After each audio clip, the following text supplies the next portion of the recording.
I don't feel like I should tell the details of the story, actually, but I can give you a sketch of what was going on. Basically, what was happening is a friend of mine was sending messages to non-course students. This friend of mine was a course student. And we might call this overzealous to recruit other people into the course. We all know that kind of eagerness that can sometimes come over us. So this person was sending messages to people who were not course students. And what this friend did actually was get access to my Yahoo addresses and was sending messages to everyone in my Yahoo book. And some of these people were people I used to work with. Some of them were relatives. And to be honest, I had left my job in June of 2005. This is January of 2006. So this is less than a year from the time that I left my job and moved to North Carolina. And now I'm hearing the voice of the Holy Spirit, and I'm writing NTI. And to be honest, some of my friends at that point and some of my relatives at that point, although they wanted to trust me, were actually still quite nervous about what I was doing. And a few had the idea in their mind that I was getting caught up in some kind of a cult. So they had this fear filter in their mind anyway. And when my friend got access to my Yahoo address book and started emailing all of them, what happened was this seemed to light that fear in them even more. Because now they thought someone was also trying to recruit them into the cult. So what I did was I asked my friend, the one who was emailing them, to not email people in my address book, A, but B, when he received a response from them saying they were not interested, he had a response that he sent back, and it was a pretty strongly worded response about their rejection of the course. So I asked him to change that, to reword what he was saying to them so that they would not be so afraid. And this is what I was afraid of. I had sent him an email asking him not to email people in my address book, and then also suggesting that he change his response to them when they showed lack of interest in his first message. And I was afraid that he would come back and be very, very angry at me. So this is what I meant by the not-so-silent war.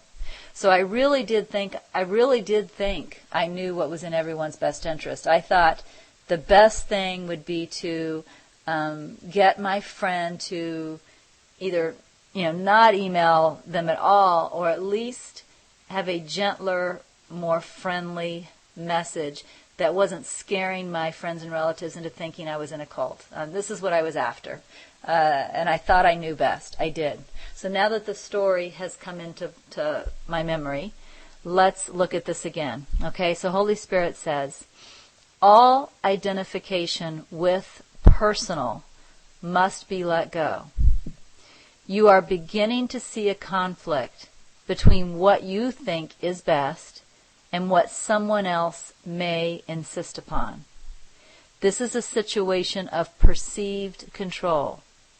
You believe that getting your way will protect others and is an act of love. Okay, now here's where Holy Spirit corrects me. Listen to this. But as long as you perceive potential conflict, you and others, you cannot be acting out of love. Did you hear that? If I am perceiving a potential conflict, if I am perceiving a friend who's creating a problem, other friends who are in fear, all of this separation going on in my mind, if that is my perception, I am not acting out of love. This is what Holy Spirit is telling me. I think I'm acting out of love, but actually I'm just as much in ego as everybody else. I'm judging my friend. I'm fearful about my other friend's fear. I'm trying to save the day. I'm totally in ego. And if I'm totally in ego, I cannot be acting out of love. This is what Holy Spirit wants to point out to me.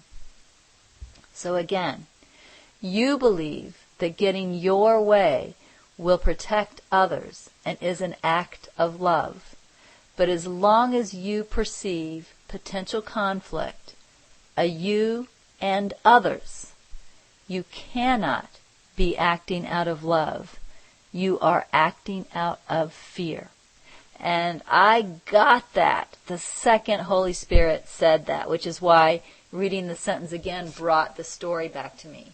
That was very, very meaningful. What I saw in that moment that I had not seen before is that my perception was very wrong. I was perceiving through the filter of ego, and I had no idea what was in the best interest here because I was completely confused.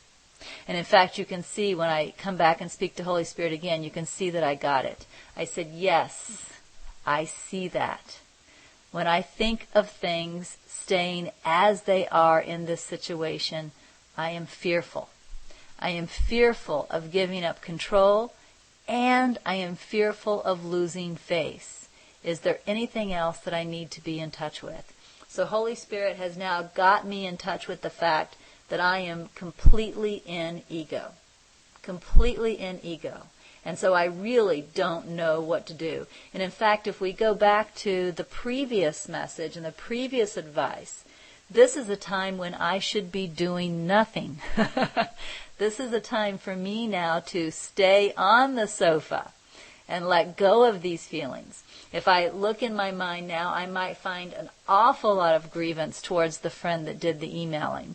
I might also find, an awful lot of fear about what my friends and family, not only about what they're feeling, but what they're thinking about me and what I have gotten myself into. These are those feelings of darkness that the Holy Spirit talked about in The Ego is Not the Devil. And whenever the feelings of darkness are upon me, the instruction is to do nothing but focus on letting go of the ego. So this is not a time for me to be listening to the advice of the ego in my mind. The advice of the ego in my mind, by the way, I'd already taken the advice, but the advice of the ego in my mind was to email the friend, ask him to stop emailing my other friends, to ask him to use a more gentle response when they come back saying they're not interested. I was listening to ego when I did that. When I took that action of defending my friends, remember, if I defend myself, I am attacked. It's the same if I'm defending my friends. When I took that action, I was listening to ego. If I had seen clearly that I was in ego earlier, I would not have taken that action of emailing my friend. I would not have taken that action of giving him advice on what to do. Instead, I would have stayed on the sofa, and I would have looked at my own fear, and I would have let go of my own fear, and I would have waited until I returned to a state of mind that was peace and clarity before I did anything, and then I would do what I was guided to do. But this, of course, is a time when I didn't see my own fear. I didn't recognize my own fear. And so I did listen to the ego, and I did follow its advice, thinking it was the right thing to do. So you can see how we need to be very, very on our toes. We need to be very in touch with our feelings. If we really want to realize self, then the other side of that coin is we have to realize we're not the ego. We have to realize we're not the ego. And those are easy words. It's easy to say, I am not the ego. But in true realization of realizing we are not the ego, it means we don't listen to it. The reason we listen to the ego is we think that is us. When my mind was telling me that this friend was wrong in what he was doing, that he was scaring everyone else, I needed to email him and talk to him, I thought I was listening to myself. I thought I was listening to my better judgment. I did not realize I was listening to a false self, to ego. And the only way to know myself would be not to listen to it, not to take its advice.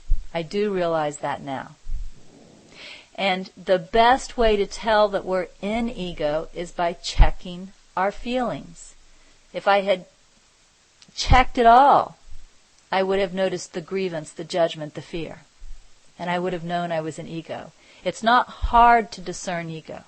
Not usually. Occasionally it can be confusing, but not usually. It's not hard to discern ego.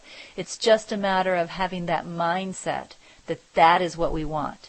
That mindset that I do not want to listen to ego. And when I'm in ego, what I do instead is nothing except focus on letting go of it. We have to have that desire. So, again, I saw my error. I saw my error.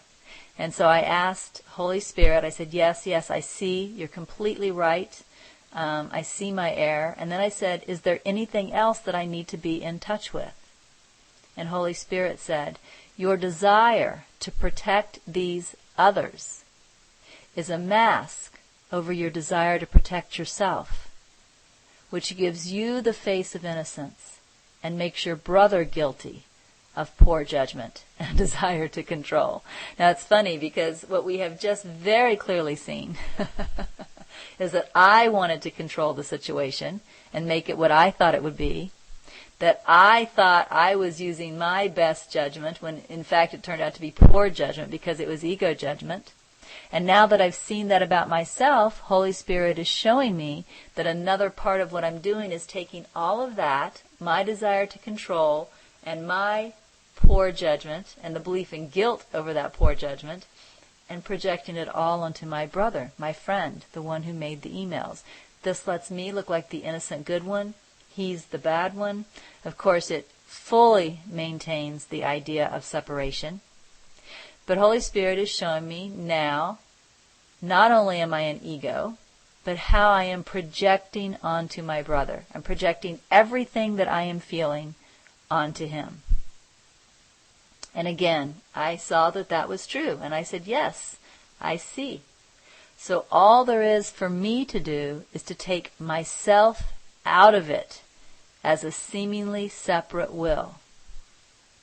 I need to let go of my fears and my desires concerning this situation. It needs to be completely meaningless to me, or I am using it to hold on to myself as a seeming separate identity. And Holy Spirit said, if you are not at peace, this is a wonderful forgiveness opportunity right now. So he's reminding me of the single quiet thought that came the same day. Or maybe this is the single quiet thought simultaneously. Maybe it's the single quiet thought coming as the answer.